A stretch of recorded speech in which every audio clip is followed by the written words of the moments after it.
Olá, meus amigos, estamos de volta com a nossa leitura do livro Inteligência Emocional, de Daniel Goleman, e hoje a gente vai falar sobre expressividade e contágio social. E aí Daniel Goleman começa com o seguinte: começava a guerra do Vietnã e um pelotão americano estava escondido em arrozais, no calor de um combate com os Vietcongues. De repente, uma fila de 6 monges começou a passar por uma das bermas que separavam um campo de outro. Totalmente calmos e equilibrados, dirigiram-se para a linha de fogo. Não olharam nem para um lado nem para o outro, seguiram em frente. Lembra David Bush, um dos soldados americanos? Foi realmente estranho porque ninguém atirou neles. E depois de que passaram pela berma, de repente eu simplesmente já estava fora do combate. Não mais queria continuar fazendo aquilo, pelo menos naquele dia. Deve ter acontecido o mesmo com todo mundo porque todos desistiram. Cessamos o combate. O poder que esses monges tranquilos e corajosos exerceram na pacificação dos soldados no calor do combate ilustra um princípio básico da interação entre as pessoas. As emoções são contagiantes.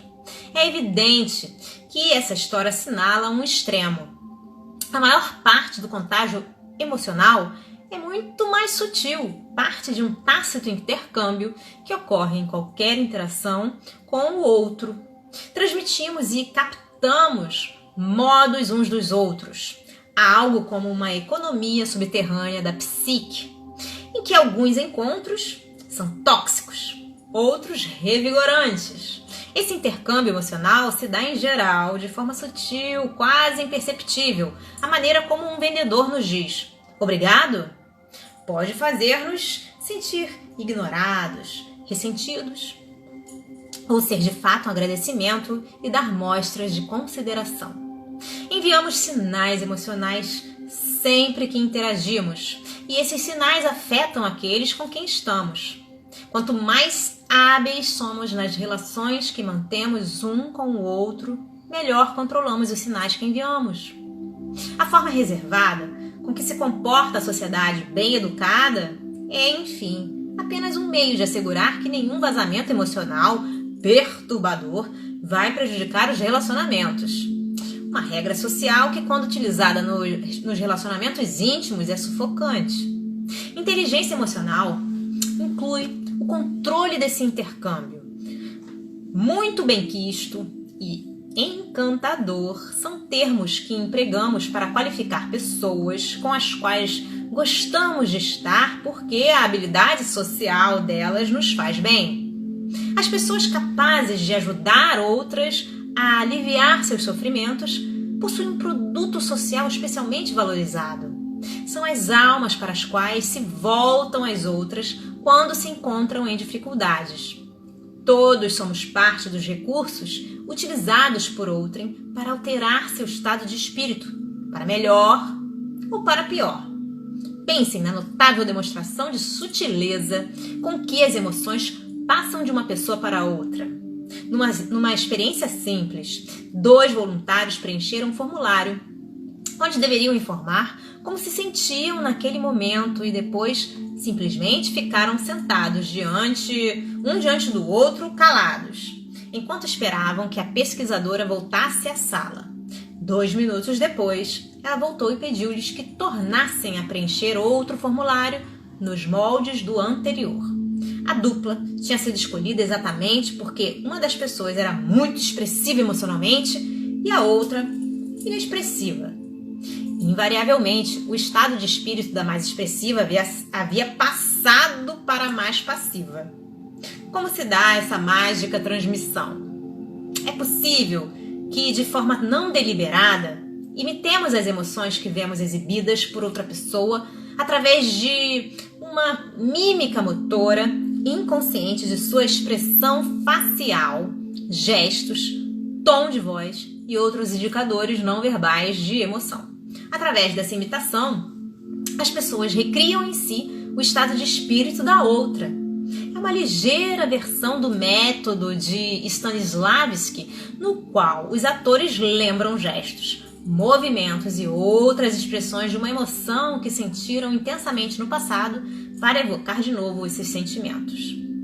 A imitação cotidiana de sentimentos é, em geral, bastante sutil. Ulf Dingberg, pesquisador sueco da Universidade de Uppsala, constatou que quando as pessoas veem um rosto sorridente ou irado os seus próprios rostos mostram sinais desse mesmo estado de espírito através de ligeiras mudanças nos músculos faciais. As mudanças não são, em geral, visíveis a olho nu. Quando duas pessoas interagem, a transferência de estado de espírito ocorre da mais expressiva para a mais passiva. Acontece, porém, que certas pessoas são particularmente suscetíveis ao contágio emocional.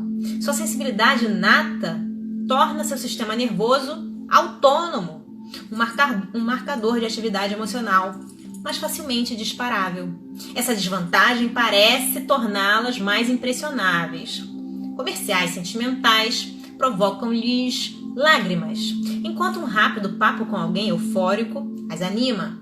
Também pode torná-las mais empáticas, já que são mais prontamente movidas pelos sentimentos dos outros. John Cacioppo, o psicofisiologista social da Universidade do Estado de Ohio, que estudou esse sutil intercâmbio emocional, observa: basta ver alguém manifestar uma emoção e já evocamos em nós esse estado de espírito, quer percebamos que estamos imitando a expressão facial ou não. Isso nos acontece o tempo todo. Há uma dança, uma sincronia, uma transmissão de emoções. Essa sincronia de estados de espírito é determinante para que sintamos se uma interação foi boa ou não. A intensidade de envolvimento que as pessoas experimentam numa interação reflete-se na maneira como seus movimentos físicos são organizados enquanto elas conversam. Um indício de fechamento normalmente inconsciente. Uma pessoa balança a cabeça em concordância quando a outra afirma uma coisa, ou as duas se mexem em suas cadeiras no mesmo instante. Ou uma se curva para frente, outra se curva para trás. A orquestração pode ser tão sutil quanto duas pessoas balançando-se em poltronas giratórias no mesmo ritmo, como descobriu Daniel Stern ao observar a sincronia entre mães e bebês sintonizados. A mesma reciprocidade liga os movimentos de pessoas que se sentem emocionalmente relacionadas. Essa sincronia parece facilitar o envio e a recepção de estados de espírito, mesmo os negativos. Por exemplo, no estudo de sincronia física, mulheres deprimidas foram a um laboratório com seus namorados e discutiram um problema que havia no relacionamento deles. Quanto maior a sincronia não verbal entre os casais nesse nível, pior os namorados das deprimidas se sentiram depois da discussão. Haviam contraído o estado de espírito negativo das namoradas. Em suma, quer as pessoas se sintam alegres ou deprimidas, quanto mais fisicamente sintonizados seus contatos, mais assemelhados se tornarão seus estados de espírito. A sincronia entre professores e alunos indica a intensidade da relação estabelecida entre eles.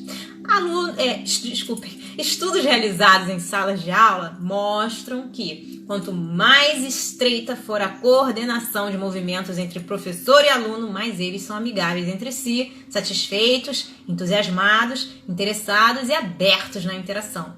Em geral, um alto nível de sincronia numa interação indica que as pessoas envolvidas gostam uma das outras.